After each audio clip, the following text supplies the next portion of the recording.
जय हिंद दोस्तों, मैं हूं राकेश फौजी। दोस्तों, आज के वीडियो में हम चर्चा करेंगे कि आईटीबीपी के अंदर कांस्टेबल जो टेलीकम्युनिकेशन की वैकेंसी आई है, इसके अंदर कांस्टेबल जो टेलीकॉम से भर्ती होगा उसको कितनी सैलरी मिलेगी। यानी कि जैसे आपका सिलेक्शन हो जाता है, सिलेक्शन होने के बाद आप ड्यूटी ज्वाइन करते ही आपकी ट्रेनिंग स्टार्ट होती है या ट्रेनिंग स्टार्ट नहीं होती है, तब कितनी सैलरी मिलती है, आफ्टर ट्रेनिंग कितनी सैलरी मिलती है, कौन कौन से अलाउंसेज मिलते हैं, पेंशन मिलती है कि नहीं मिलती है, पेंशन किस बेस पे मिलती है। यानी कि इस वीडियो के माध्यम से आपको इस टॉपिक के ऊपर पूरी जानकारी मिलने वाली है। अगर आप चैनल पे पहली बार आए हैं, चैनल को सब्सक्राइब जरूर कर लीजिएगा। वीडियो को अभी तक लाइक नहीं है तो लाइक जरूर कर लें। इसके अलावा अगर आप हमारे टेलीग्राम ग्रुप से जुड़ना चाहते हैं, डिस्क्रिप्शन में लिंक है, टेलीग्राम ग्रुप से भी आप जुड़ सकते हैं। तो दोस्तों, कांस्टेबल टेलीकॉम से अगर आपने फॉर्म अप्लाई किया है या अप्लाई करना चाहते हैं या आपका सपना है कि आईटीबीपी के अंदर मैं कांस्टेबल टेलीकम्युनिकेशन से भर्ती हूं, तो इसकी जो जॉब प्रोफाइल है, इनका क्या क्या वर्क होता है, कितना वर्कलोड होता है, इसके संबंध में एक डिटेल वीडियो बना रखा है। अगर आपने वो नहीं देखा होगा या फिर आप हेड कांस्टेबल टेलीकॉम से देखना चाहते हैं, तो कांस्टेबल और हेड कांस्टेबल दोनों का मैंने वीडियो बना रखा है। आपको डिस्क्रिप्शन का लिंक मिल जाएगा, वो वीडियो आप देख सकते हैं। इसके बाद हम बात करते हैं सैलरी की। तो अगर आप कांस्टेबल टेलीकम्युनिकेशन से भर्ती हो जाते हैं, तो कांस्टेबल टेलीकम्युनिकेशन से भर्ती होने के बाद में जो कांस्टेबल की जो बेसिक पे होती है वो होती है 21,700। ये चाहे आप एसएससी जीडी से भर्ती हो रहे हैं, चाहे आप कांस्टेबल टेलीकम्युनिकेशन से हो रहे हैं, या फिर आप किसी ट्रेड्समैन से भर्ती हो रहे हैं, यानी कि आप किसी भी क्षेत्र में भर्ती हो, अगर आपकी कांस्टेबल रैंक है, वो चाहे बीएसएफ में है, सीआरपीएफ में है, आईटीबीपी में है, एसएसबी में है, वो किसी भी फोर्स के अंदर है, तो आपकी जो बेसिक पे होगी वो 21,700 होगी।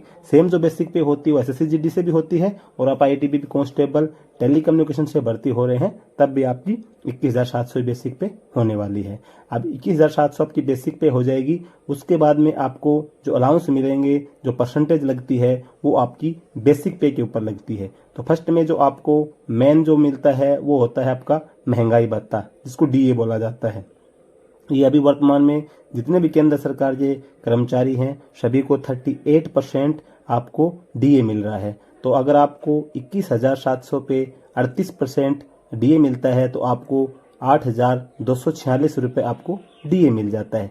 डीए जो होता है ये आपका साल में 2 बार बढ़ता है। वो डिपेंड करता है जो गवर्नमेंट होती है और आपकी महंगाई दर के हिसाब से आपका 3%, 4%, 2% जितना बढ़ाया जाता है। तो साल में आपका 2 बार डीए बढ़ता है, एक बार जनवरी में, एक बार जुलाई में।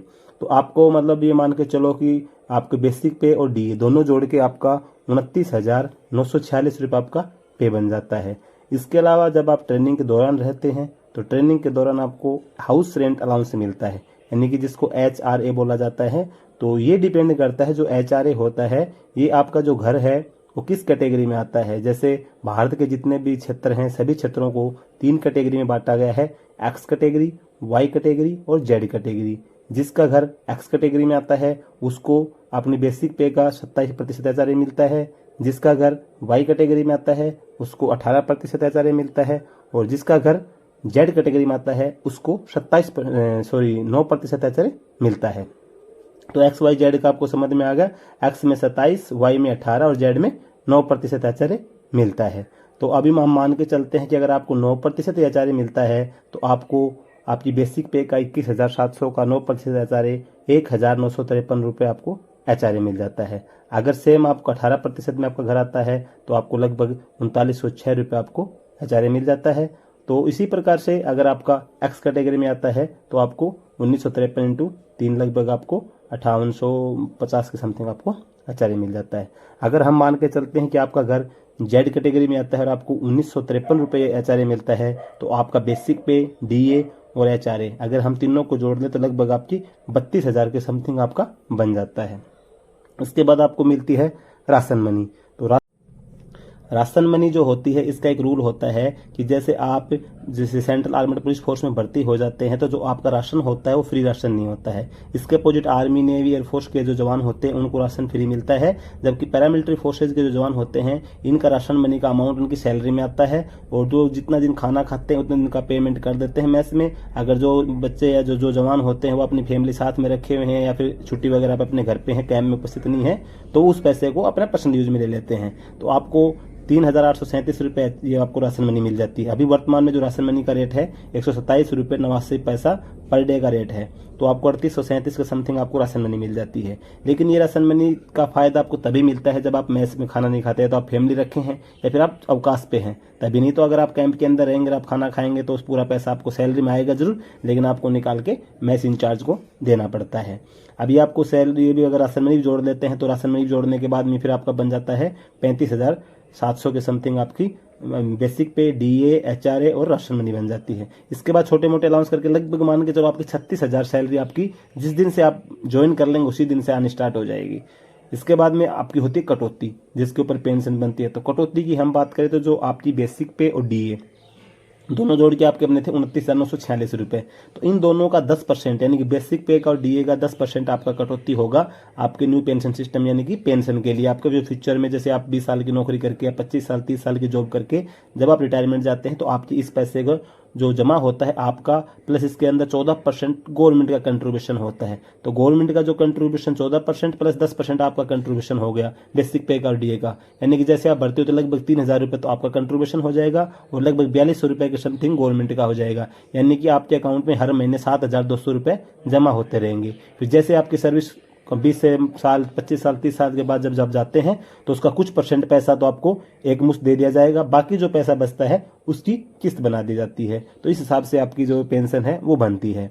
अब आपकी ये कटौती हो गई तो लगभग आपकी 3,000 उसमें से कटौती हो जाएगी, तो बच गया आपका 33,000। अगर हम इसमें से राशन मनी भी निकाल देते हैं तो लगभग आपका जो सैलरी बनेगी वो लगभग आपकी 29 से 30,000 रुपये के बीच में आपके अकाउंट में सैलरी आएगी। फर्स्ट में 29,000 के आसपास आपकी सैलरी अकाउंट में आएगी, जो आप यूज कर सकते हैं, जो आपकी काट पीट सब कुछ करने के बाद में। अभी जैसे आपकी ट्रेनिंग कंप्लीट हो जाती है, फिर उसके बाद में जो आपकी सैलरी होती है वो डिपेंड करती है कि आपकी पोस्टिंग किस क्षेत्र में होती है। क्योंकि किसी भी फोर्स के अंदर जब आप भर्ती होते हैं, तो जो सेंट्रल आर्मेड पुलिस फोर्सेज होती हैं, सब सिर्फ आईटीबीपी की बात नहीं कर रहा मैं, किसी भी फोर्स में आप भर्ती होंगे तो हर फोर्स के जो कैंप होते हैं वो हर क्षेत्र के अंदर है। पीस एरिया में भी होंगे, हार्ड एरिया में भी होंगे, नक्सल प्रभावित क्षेत्र में भी होंगे, बॉर्डर एरिया पे भी होंगे, हर जगह पे है। जैसे आईटीबीपी बॉर्डर पे ज़्यादा तैनाती तो बॉर्डर पे होती है, लेकिन बॉर्डर के अलावा इनके हेडक्वार्टर्स हो गए, जैसे सेक्टर ऑफिस वगैरह होते हैं, जो ये सिटी के अंदर भी होते हैं। कुछ बटालियंस ऐसी होती है जो सिटी के अंदर भी होती हैं, इलेक्शन ड्यूटी भी करवानी पड़ती है। तो इन सभी को देखते हुए जो आपका जो अलाउंस होगा, जो रिस्क अलाउंस मिलता है, कहीं पे टीपीटी मिलती है, तो वो आपकी जो तैनाती होता है उस क्षेत्र के हिसाब से मिलता है।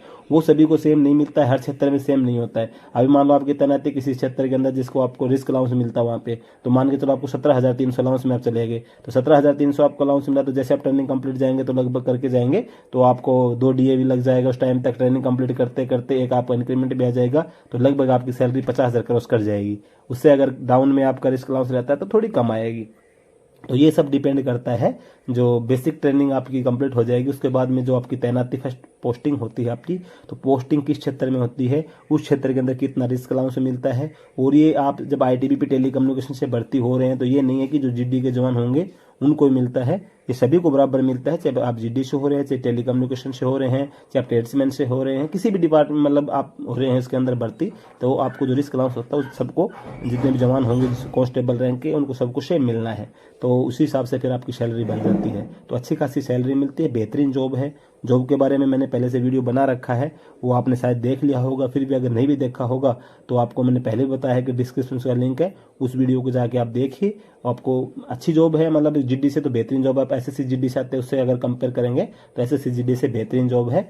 आप अच्छे से, अगर आप इसके अंदर एलिजिबल हैं, फॉर्म अप्लाई करके आप अपनी अच्छे से तैयारी करें, तैयारी करके आप इसके अंदर जरूर सफल हो जाएं, ताकि आप आईटीबीपी के अंदर भर्ती होकर भारत देश की सेवा में एक अपना अहम योगदान आप दे पाएं। तो दोस्तों आज के वीडियो में यही जानकारी थी। जानकारी अगर आपको अच्छी लगी तो वीडियो को लाइक कर लेना, चैनल को सब्सक्राइब जरूर कर लेना। जय हिंद।